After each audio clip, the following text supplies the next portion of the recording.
এয়া চাওক আপোনালোকে, এয়া আজি আমাৰ ৰঙাজুলি গাঁৱত বিমল বৰাৰ ঘৰৰ সন্মুখত প্ৰায় বিলুপ্তি প্ৰায় যি আমাৰ গুই সাপ, আমি গাঁৱলীয়া ভাষাত গুই সাপ বুলি কওঁ, গুই সাপ আজি এটা আহি পেলাই আমাৰ বিমল বৰাৰ ঘৰৰ যি নঙলাৰ মুখত আহি প্ৰৱেশ কৰে আৰু আমি তেখেতক উদ্ধাৰ কৰিবলৈ সক্ষম হওঁ। এয়া চাওক, আপোনালোকে দেখিবলৈ পাইছে। ইতিমধ্যে আমি বৰনদী ৱাইল্ড লাইফ যি ফৰেষ্টৰ বিষয়া, আমি তেখেতসকলক আমি যোগাযোগ কৰি আছোঁ।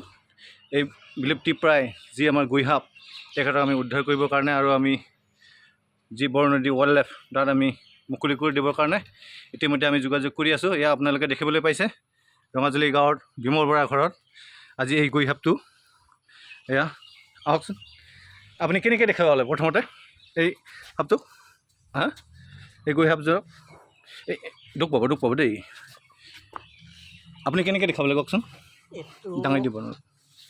এইটো মই 12:30মান বজাত হয়, ৰাস্তাৰ ফালৰ পৰাতো কুকুৰ আৰু মেকুৰীয়ে হয় খেদি লৈ আহিছিলে। হয় হয় তাত দেখা পালোঁ যে এইটো এটা মানে অলপ বেলেগ ধৰণৰ বস্তু হয়। হয়, তাৰপিছত মানে আপোনাৰ লগত যোগাযোগ কৰিছোঁ। হয় হয়, এইখিনিয়ে।